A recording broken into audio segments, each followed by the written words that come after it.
అంటే దీనికి ఒకటే ప్రశ్న, ప్రపోజల్స్ వచ్చాయా, వస్తే చెప్తూనే ఉన్నాను కాదనుకున్నారా? కదా, అక్కడే వచ్చాయి. మామూలుగా కూడా మా చుట్టాల్లో బంధువులలో మనకి మ్యారేజ్ ప్రపోజల్స్ ఉంటాయి కదా, 100% ఉంటాయి. అవి మనం దాన్ని దాటుకుంటూ ఇంట్లో కొద్దిగా బ్లాక్ మెయిల్ ఏదో అంటారు కదా, ఎమోషనల్ బ్లాక్ మెయిల్ అది ఖచ్చితంగా ఉంటుంది. అది చేస్తూ అంటే నాకు సాటిస్ఫాక్షన్ లేకుండా, ఇప్పుడు మీరున్నారు, ఇప్పుడు మీకు ఒక గోల్ ఉంది, లేదంటే చదివేటప్పుడైనా సరే ఒక దాని మీద కాన్సన్ట్రేషన్ ఉన్నప్పుడు చదువు కూడా ఎక్కదు మనకి. ఏది చదువు అనేది ఏంటి, మన లైఫ్, ఆ లైఫ్ సంబంధించి కూడా మనకు డిస్టర్బ్గా ఉంటే మనకి ఏది ఎక్కదు. ఇప్పుడు నాకు ఇది ఒకవేళ మ్యారేజ్ అనేది లైఫ్ అయినప్పుడు, నా బ్రెయిన్లో ఆల్రెడీ కొన్ని ఫిక్స్ అయి ఉన్నప్పుడు ఇది వెళ్ళట్లేదు నా మైండ్లోకి. నా దారి నేను ఏదైతే ఎంచుకున్నానో అటే వెళ్ళాలనిపిస్తుంది. సో అప్పుడు ఏదైతే కొంచెం అక్కడ సాటిస్ఫై అయినప్పుడు దాని గురించి మనం. సో ఈ క్వశ్చన్ ఎందుకు అడిగానంటే, కెరీరా లేకపోతే మ్యారేజా అన్న కన్ఫ్యూజన్ లో చాలా మంది అమ్మాయిలు ఉంటారు. సో మీ నుంచి మీ థియరీ ఏంటో తెలుసుకుంటే, ఏది ముఖ్యం అన్నా నా కెరీరే చెప్తాను. ఎప్పుడైనా ఒకసారి అనిపించిందా అంటే, రిగ్రెట్ ఎప్పుడైనా ఫీల్ అయ్యారా, చేసుకుంటే బాగుండు, లేకపోతే మనకు నచ్చిన వాళ్ళు రాలేదు కాబట్టి చేసుకోలేదు ఇలా? ఇప్పుడు ఈ మధ్యకాలంలో చూసిన అమ్మాయి ఇలా అనిపిస్తుంది. ఎందుకు అంత భయపెట్టిన వాళ్ళు ఎవరు ఉన్నారు మనకి అందరికీ తెలిసిందే, ఓపెన్ సీక్రెట్స్ కానీ మనం కొన్ని మాట్లాడుకోలేమమ్మా. లేదా అంటే ఇక్కడ ఏమవుతుందంటే, మనకి చిన్నదాన్ని కూడా అమ్మాయిలు ఇంతకుముందు ఏంటంటే ఓర్పు సహనం అంటే అమ్మాయి ఏదున్నా కూడా అట్లా ఓర్పుతో ఉండేవాళ్ళు. ఇప్పుడు అలా కాదు, ఎవరి వాళ్ళకి సెల్ఫ్ రెస్పెక్ట్ ఎక్కువైపోయింది. అది మంచిదే, రెస్పెక్ట్, నన్ను నేను గౌరవించుకుంటాను అని. ఈ చిన్నదానికి కూడా మనం ఇలా చేసేసి మనకేంటంటే ఈ రోజుల్లో అది అలవాటైపోయింది, మాట తీసుకోవట్లేదు మనం. అవును, ఈగోలు వచ్చేస్తున్నాయి. ఉండాలని అంటే నన్ను ఇట్లా అంటారా అనే దానికి అలా వెళ్ళిపోతుంది.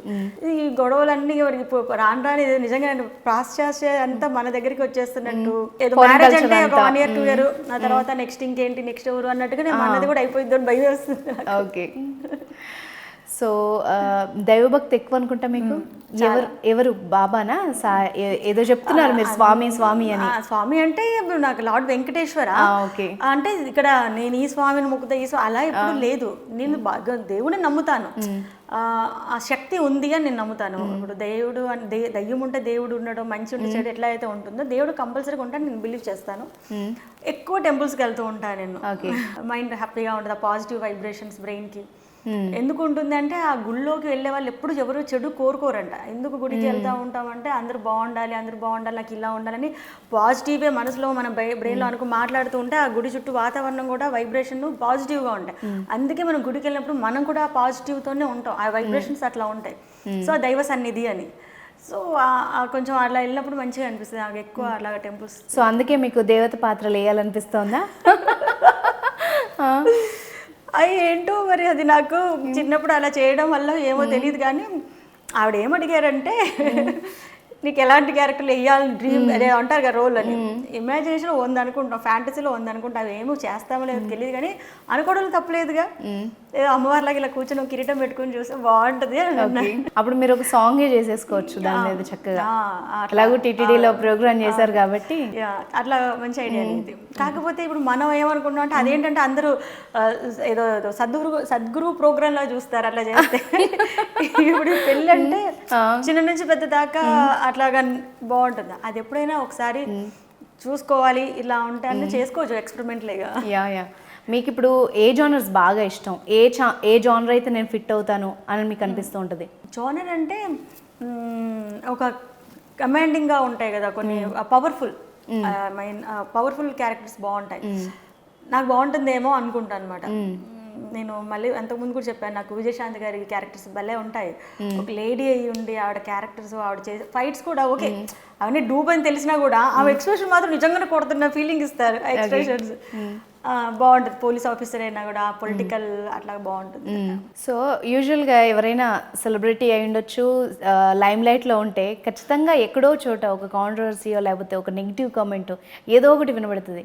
ఎందుకు జేతి గారి మీద అసలు ఏమి రానివ్వరా, లేకపోతే రానివ్వరు అంటే కాసుకుని ఇలా ఉండి అమ్మన మీద చెప్తారా అని, అసలు మనం పనే చేయకుండా ఉంటాం, గోలే ఉండదు కదా. మనం ఎప్పుడు మీడియాలోకి వెళ్తాం, ఎవరి మీద కామెంట్ చేయడమో, లేకపోతే అనవసరమైన చర్చల్లోకి దూరడమో, లేదంటే సంథింగ్ బయట మనం చేయని పనులు, కొంచెం ఇబ్బంది కలిగించే పనులు ఎప్పుడైనా చేసినప్పుడే మీడియాలోకి వెళ్తాం. ఆ పనులే చేయలేదు అనుకోండి, అది మీడియా వాళ్ళు మన మీద ఎందుకు ఇది అవుతారు, ఆ కొంచెం ఎందుకు చేయాలి, అది పెద్దకి దాకా ఎందుకు చూడాలి. ఓకే, ముందే కట్ ఆఫ్ చేసి అందులోకి అలాంటి వాళ్ళకి దూరం. బయట వెళ్ళి ఆ డిస్కషన్స్ పెట్టను. బయటకు వెళ్తేనే ఇవన్నీ వస్తాయి. అంటే ఎక్కువగా నైట్ టైం మనం బయట ఫ్రెండ్స్తో కానీ ఇలాంటివి తెలియకుండా కొన్ని జరిగిపోతూ ఉంటాయి. సో నాకు నైట్ టైం నేను బయట వెళ్ళడం అవన్నీ అలాంటి హ్యాబిట్స్ కూడా నాకు పార్టికల్ కూడా కాదు. నేను మొన్న ఏదో చెప్తుంటే, నేను ఇంతవరకు హైదరాబాద్ ఏ పబ్కి, హైదరాబాద్ కదా అసలు ఎక్కడ ఏ రోజు ఏ పబ్కి వెళ్ళలేదు అంటే షాక్ అయ్యారు. ఏదో గుడి అది చూడకూడదు. వాళ్ళ ఎక్స్పీరియన్స్ ఎలా ఉందంటే నన్ను ఏదో బిఫోర్ క్రైస్ట్ ఆఫ్టర్ క్రైస్ట్ లా బిఫోర్ క్రైస్ట్ అమ్మాయిలా చూసారు. పబ్కి వెళ్ళరా అన్నారు. అంత ఎక్స్ప్రెషన్ ఇచ్చారంటే అది పెద్ద నీడా మ్యాండటరీయా నాకు అర్థం కాదు. సో మన అలవాట్లు అంతే.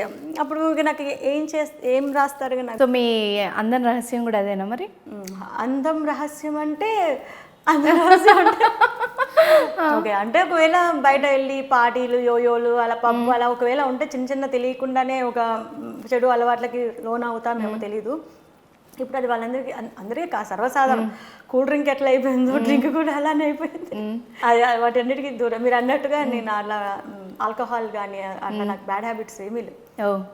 ఓకే, అంటే అలా అంటే అట్లీస్ట్ టేస్ట్ చేయాలని ఎవరు ఫోర్స్ చేయడం కూడా ఎలా ఎప్పుడు జరగలేదు. అప్పుడు కొన్ని మనకి ఇప్పుడు అంటారు కదా ప్రకృతి లాగా, తెలంగాణలో అటువైపు వెళ్తే కళ్ళు మనకి అది ఉంటుంది, కంపల్సరీ ఉంటుంది. ఆ టేస్ట్ తెలుసు. అది అప్పుడప్పుడు మా ఇంట్లో ఏదైనా చిన్న ఫంక్షన్స్ ఉంటే అలా అంతవరకు ఓకే. అది కొంచెం ఎక్కడో డ్రౌజీగా ఉంటుంది. ఈ డ్రింక్ అంటే నాకు ఫీలింగ్ అనమాట. ఆ డ్రింక్ చేసి ఆ ఫేస్ ఒకలాగా అయిపోయా నాకు కొంచెం అస్సలు లేదు. Okay, nice nice. అయితే మీ సీక్రెట్ ఇవాళ తెలిసింది. సో ప్రత్యేకంగా డైట్ లాంటివి ఏమైనా తీసుకుంటా? ఇది కంపల్సరీ. నేను అలానే ఏదో తెలియని పదార్థాలు ఏం కాదు, అన్ని మితంగానే తింటాను. ఎక్కువ హెవీ ఫుడ్స్ తిన్నాను, అసలు రైస్ అసలు తిన్నాను. ఓకే, అసలు ముట్టుకోరా? తెల్లన్నం అనేది కొంచెం అవాయిడ్ చేసుకుంటాను. మిగతా కొంచెం అలాగే అన్ని కూడా ఎక్కువ కర్డ్లో అట్లా తింటూ ఉంటాను. పెరుగులో తింటాను ఎక్కువగా, పాలన్నం తింటాను, మిల్క్ రైస్ ఇష్టం నాకు. సూపర్.